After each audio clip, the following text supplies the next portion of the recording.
So in this video, we'll be back into the 46, trying to get that baby going. I was trying to work on my 40 here, but I think it suffered a fate it doesn't like. After the Lone Star Roundup, it was running kind of rough, so I played with the distributor a little bit and got it running better. Took it down to the cemetery to do a little test run, and while I was doing burnouts over there, apparently picked up some bad mojo and blew the motor out.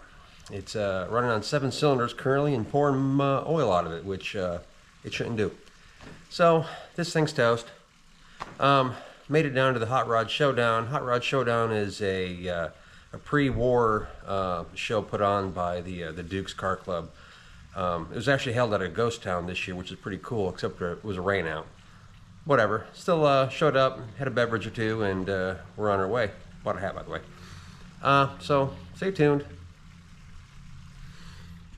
Yes, this is the culprit here. One of those pistons on that side is, I don't know, it's oozing some fluids, so it's just not good. So it'll be coming out soon, so I guess maybe the next video it'll be on this. And possibly some super secret body work.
So I managed to get the seat out of this thing and get the interior totally stripped out.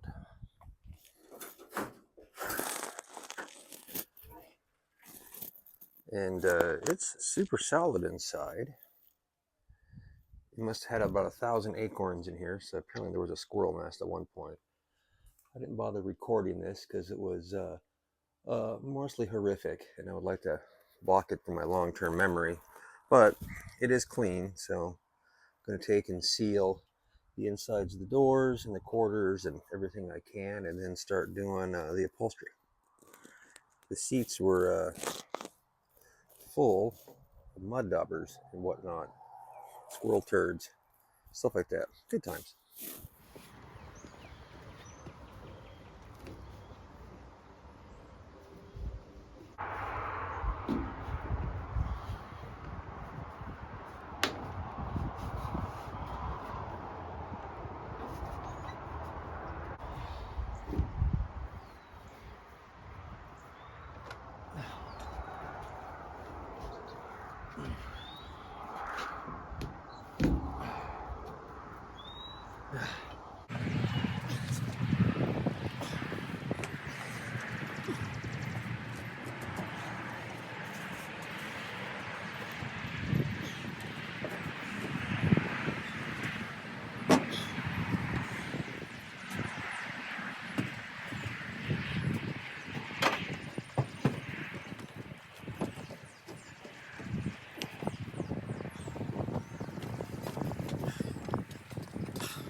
Almost got it. Little clean up and we're good.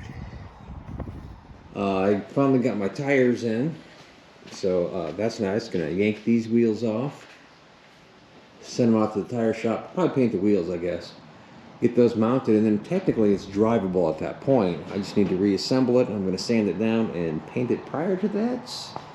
Let's see what kind of mayhem I can get into with this thing.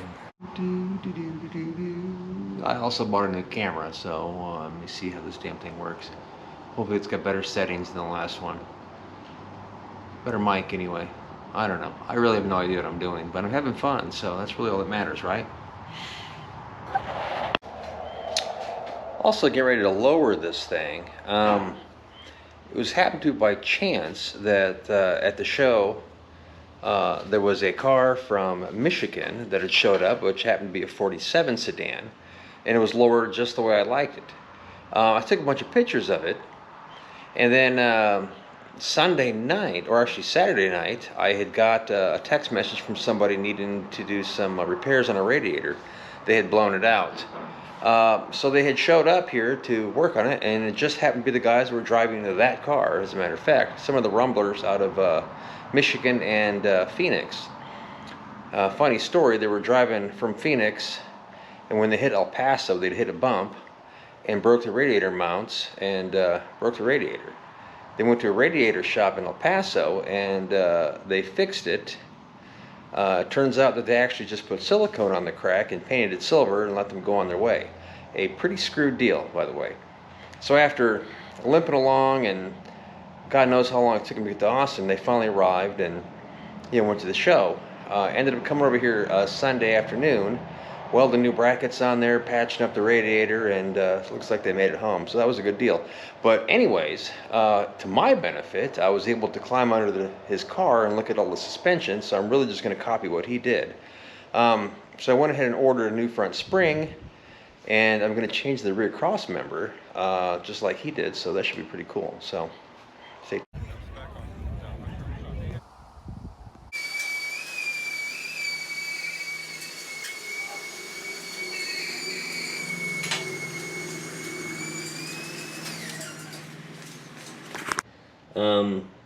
Went ahead and got a drop front spring. I'm going to put that in there. I was going to take this spring out and flip it and drop it and all that other garbage, but the spring's $200, so I mean, really, why not?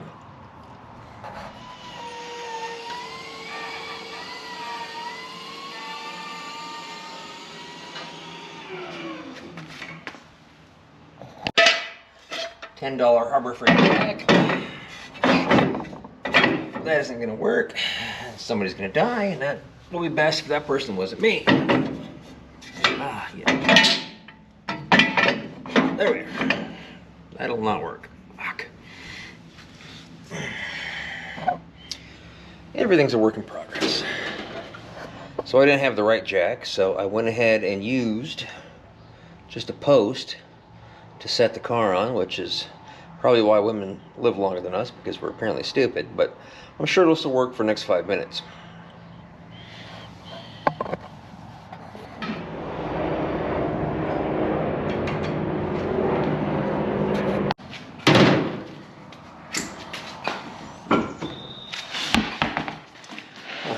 Success.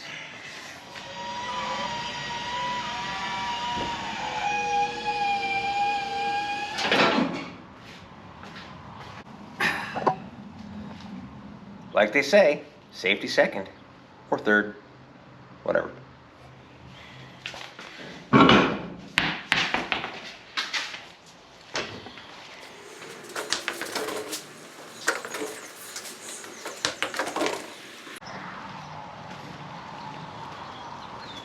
These are one of these things we got to deal with living in the South here. Those are mud daubers. They'll go in there and make a nest, and they will screw your wheel up for sure. That's full of aliens. Oh, almost full of spiders, even better. Oh, hello, puppy dog. Come to work or just for the pets? Come on. Get some grub.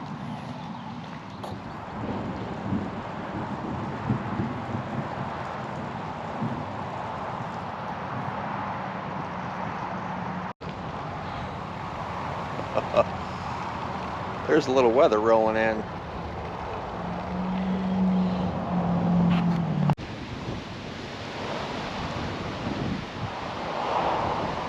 When the sky's that color, that means hail. Apparently we're under a tornado watch and all that good stuff, so shop time is done. Survival is a little more important.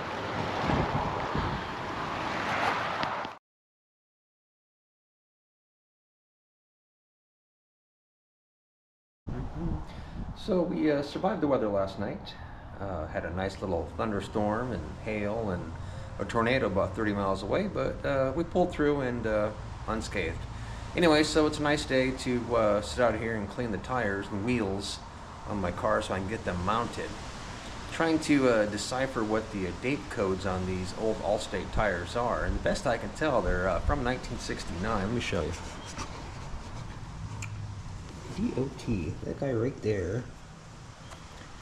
Sears stopped selling these tires, geez, I don't know, 1973. So these tires have actually been on the car longer than I've been on the planet. So I'm going to say that replacement is definitely due. So I'm going to do a little power washing and clean up and spray the wheels before I pull the tires off and get the new tires mounted hopefully the next day or two, and that thing will technically be roadworthy. So getting there. Trying to get rid of these little alien pods though, these little weird mud daubers. If you don't have these in your area, they are definitely a little bit of a pain in the ass. They're sort of like look like a red wasp. And as far as I know, they don't really, at least I've never been stung by one, although the farmers call them cow killers for some reason. But these little bastards will go and build these impenetrable mud nests in places and really screw things up. Yeah, so power wash or be damned. I'll get that sucker off.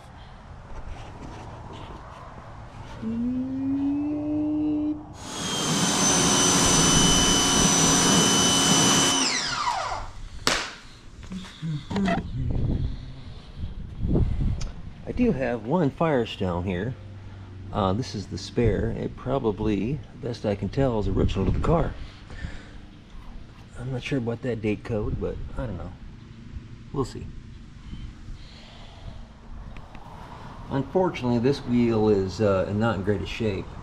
This is where the inner tube goes, and you can see it's all rotted out and not usable.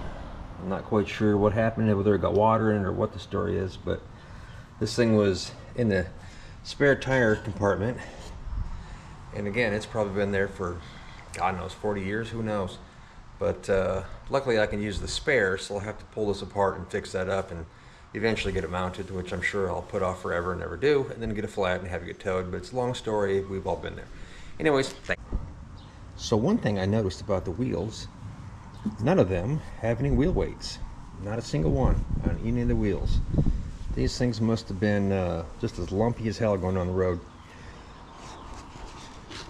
But I did decide that it's probably a good idea to take the wheels off, or take the tires off the wheels and take a look at the inside of the tires. Due to the fact that the one is rusted out, I don't want to get the tires down there and find out they're bad and then just cause a problem. So I'm going to go ahead and pull the tires now, inspect the wheels, and then go from there. So let me show you how it's done. So obviously the first thing you want to do is let the air out of the tire. Otherwise it doesn't work. You'll notice the white walls are nice and checked. That's just about how my skin felt after the Lone Star Roundup, being so sunburned, but you know, what are you going to do? Lotion is your friend. So I got my lift here, and I'm going to break the bead by throwing this little jack in there and jacking it up and squishing the bead. This is a little tire jack I got out of one of the fleet vehicles at work before we traded it in, because whoever bought the car, they weren't going to get a flat, I'm sure. So I'm just going to drill bit inside my drill here that fits in that square shank, and whammo.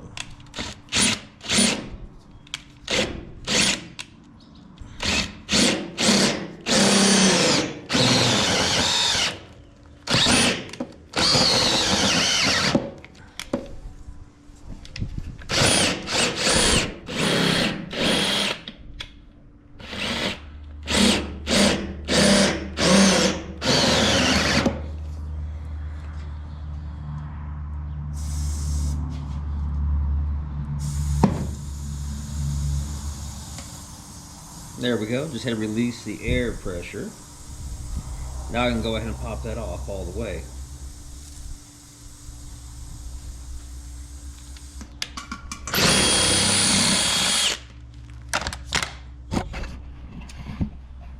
You know, although in hindsight, I probably could just lower the lift down on top of the wheel and do the same thing. Maybe I'll try that on the next one. So, after getting the bead broke on both sides, I actually have this bar here, which is indeed a tool for changing the tire. Came with the car, so I guess they expect you to have a lot of flats. So that's pretty neat. It just pops in here and pulls the bead off. It just pops in there, pulls the bead off, and the tire comes off in one shot.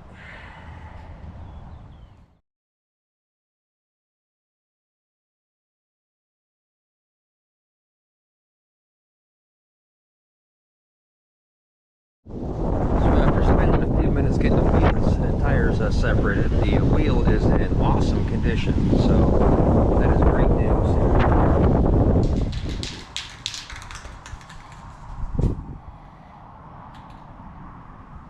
These are the new Rust-Oleum with the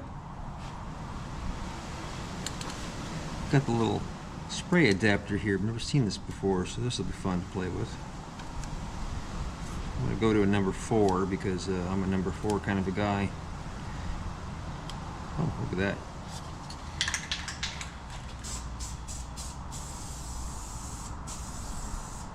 Oh, that works nice.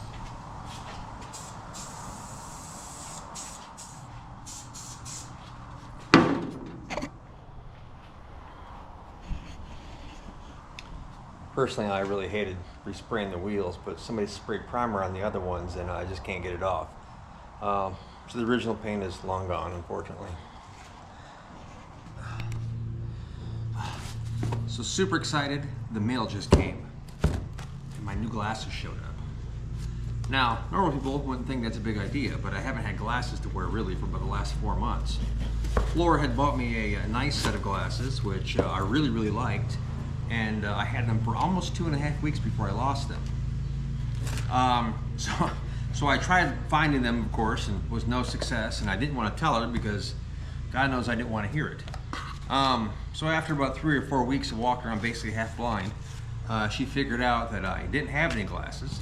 And then after giving me a whole ration of crap out of just mere spite, I went ahead and just didn't order any, you know. So walking around for several months, not being able to see, I ran into a company called Trace Nor at the Roadster show in California, and I really liked their product. And one of the things is you know, I have a very large brain, and to have this large brain, I have to have a large vessel to carry it in, which is known as my skull. But I can't find glasses that fit my big head. And they actually happen to have the extra large size here. And I tell you, I couldn't be more excited. I'm always out on the hunt for the most SpongeBob-esque glasses I can find, so these are it here. Oh yeah, I like those. I ordered the black and honey. That there, oh my God, so nice to see you again. It literally has been months. See, now I can have an excuse not to screw things up, like the louvers in my hood. Side story. Anyways.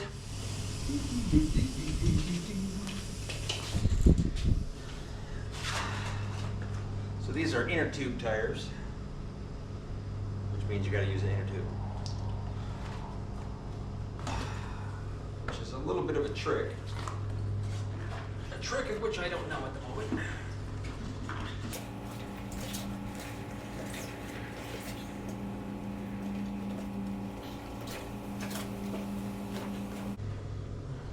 Throw a little air in there.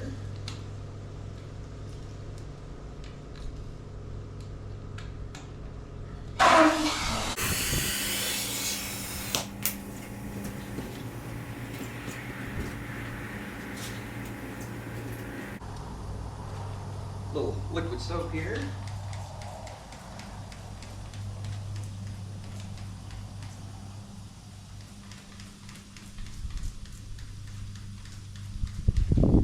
Get on both sides.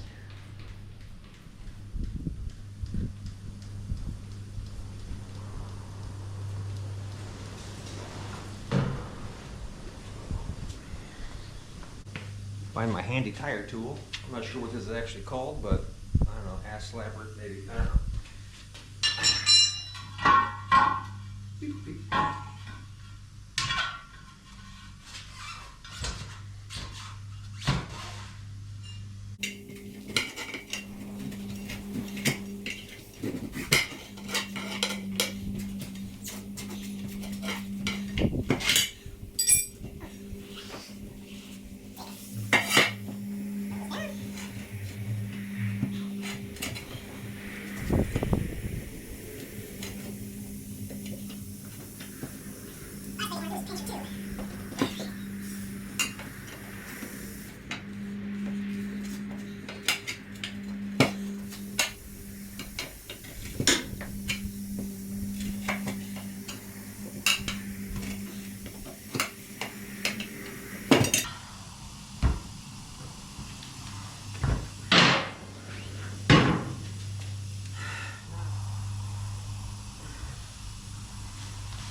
I want to clamp the valve with a pair of vice grips, that way it doesn't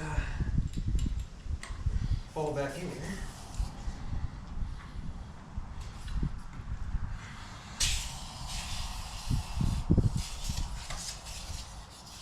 Good problem.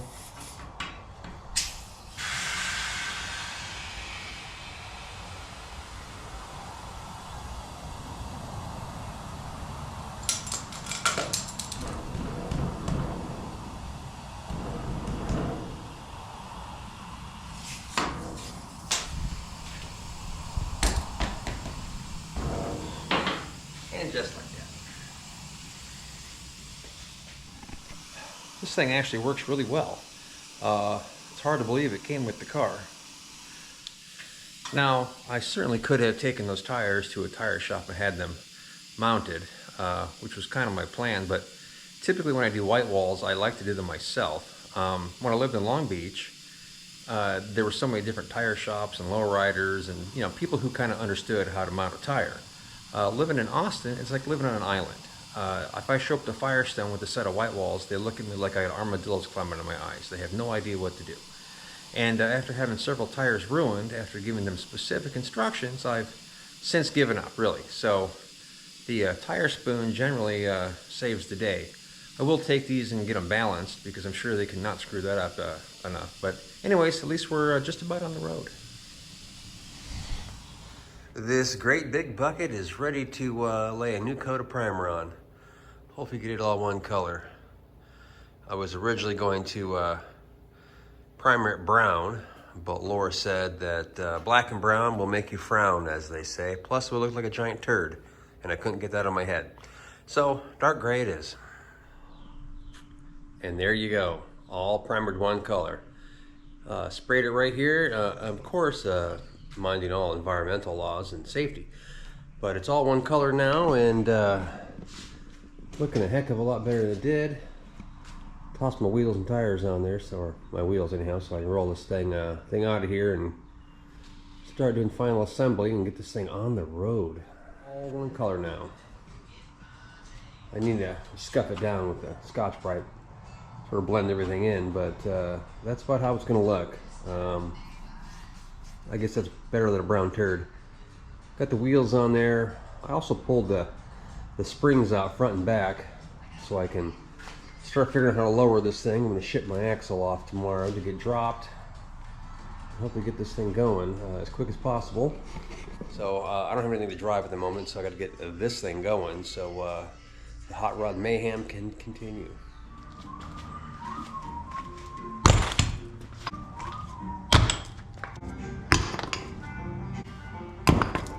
Well, don't need those.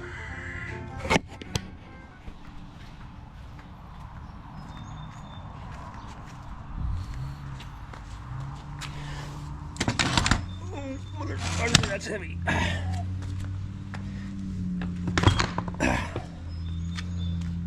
There's my, yep, flip-flops. The beacon of safety. So these are all my springs. Now I bought this spring here, which is a dropped front spring, supposed to be dropped 3 inches. That spring I took off my 40, which actually appears to be lower than that spring, and I don't think it's original, but it's pretty damn old as far as I'm concerned. That is a rear spring for the 40 that I took off. I have no idea the origin. It does not appear to be stock to me. That is a 46 rear spring that I took off the car, and then two 46 front springs. So I'm going to try to cobble all these together magically and somehow lower that ugly pig so it can get closer to the earth, as they say. Got the spring out, so the rear spring will mount here and spread over to those shackles. So you see we're a bit of an uphill battle. I'm wanting to not cut this cross member out and raise it up. We really prefer to not do that, so I'm going to try every trick in the trade to avoid that, although I probably will just lose and have to do it anyway because it's just how life works. The front here, got this cross member, and then it would stretch over here to where it picks up to the shackles there. So I'm going to hoping to take the drop spring that I got, mount it up here, and then adjust the shackle length to get it to the height that I want. I'm shipping my axle off to get dropped, so hopefully that should take care of that. And then it'll just be a matter of dropping the A-arms and what other silly garbage I gotta deal with. Lowering cars is dumb. I mean, really. Lowering your car is a little more difficult than it seems, at least to lower it and actually be able to drive the thing, you know, without going into every ditch you pass. But we'll get there. Oh, plus I got a shock kit, so replacing those knee action shocks with the tube shocks, and that should make the car actually drive less like a chuck wagon and more like, well, a chuck wagon. But, you know, work in progress. So I think the first thing I'm going to do is take my front spring and remove the top 3 leaves. I know, it sounds stupid, but I think it'll work out in my favor. The suspension's so stiff anyway, I don't think it's going to make a difference, but it will lower 3/4 of an inch, and I think be help to get this thing stretched out. First thing I'm going to do is put some clamps on here. I'm removing the top 3, so I'm going to clamp over here and hope this thing doesn't shoot across the room. We'll see.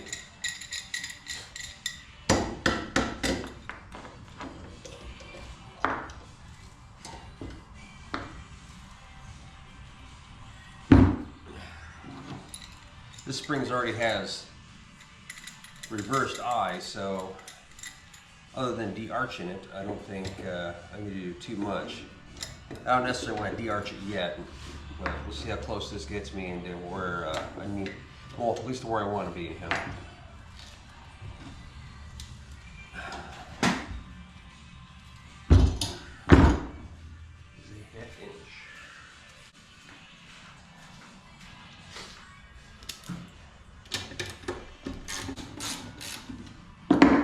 Go ahead and put another clamp on that, just to be safe. I'd rather have the spring under controlled power as opposed to, you know, the kinetic injury.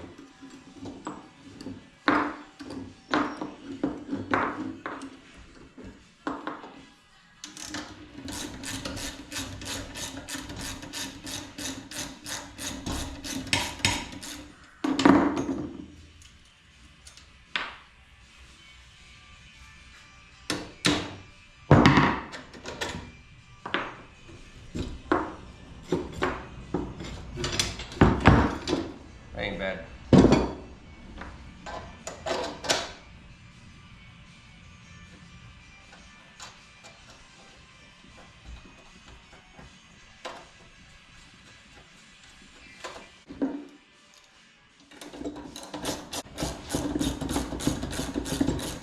We used to just take our springs apart and de-arch them and flip the leaves ourselves, or heat them over the torch and all kinds of other silly things. But now, you know, you can at least find new ones for the most part.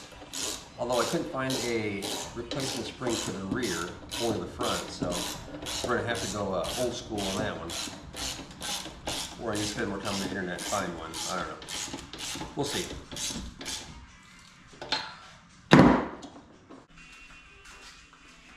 Oh. Good God, that's heavy. Ah, son of a bitch.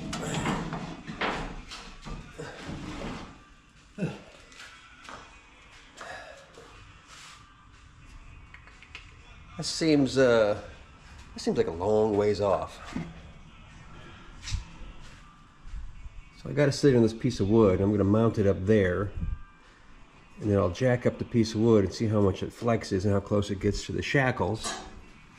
And then based on that measurement, I can figure out how long to make the shackles. In theory, this will work.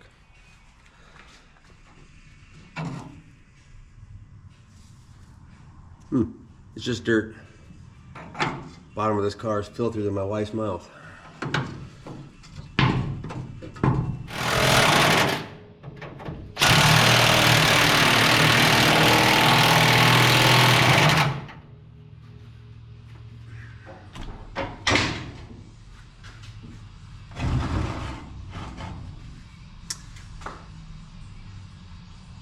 I don't know if that's going to work, but let's give it a try. So what I did is I put a piece of 1-inch square tubing underneath between the spring and the block, and that brings it up so you can see the spring is getting close to flat, although it is hitting this currently, so it's not really true. But this distance from here to here, we are at about 5 1/4 inches. And right now I'm just barely hovering above the bump stop. So I'm going to make a guess and make 4-inch shackles. And at least gives me a starting point to see where it's going to land. Shackles are easy to make, so it's not like it's a big deal. A little trial and error.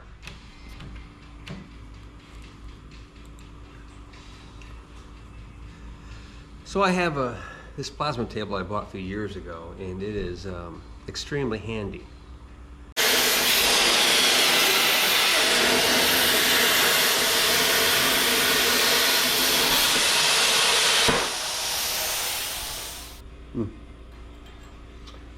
It's like fishing. Oh yeah.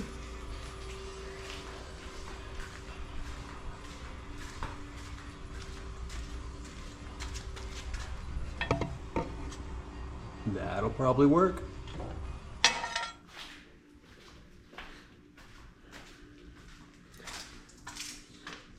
So I got it temporarily mounted in there with my extra long shackles, and I've got between, which you can't see, the axle and the chassis itself, about 3 inches of travel. I'm going to change that bump stop to a shorter one. I think I'm going to raise it up 1 more inch, so I'll probably end up putting the spring pack back in and call this done.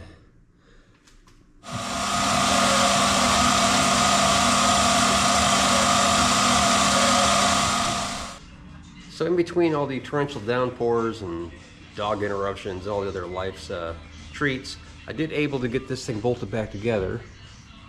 I put the spring pack back together because I took the 3 leaves out, which apparently I needed those. So I guess the guys at Posey's were correct. Bolted the shackles on that I made, and these are actually 1.5 inches longer than stock. So it drops it just that much, so it really shouldn't be a problem. The shocks, I got lucky. These actually came on my 40, and they're accessory tube shock mounts to get rid of the knee action shocks. They actually unbolt and rebolt back in the same spot. So other than having to shorten it 2 inches to match the shock I had, that is actually a pretty simple no-brainer. But I did find, when I was poking around, that I got a little bit of slop in this wheel, and that is not good. Luckily, I have an extra complete front end, and that's the axle I'm shipping off to get dropped. So once it comes back, then I got different spindles and all that stuff. We'll change all that out. Well, at least I will. Anyways, thanks for watching. Please subscribe, and we'll see you next time. Hope we'll be driving this beast and dig into my 40 and see what's going on, and then a bunch of other customer stuff I have to eventually get to. You know. Take care.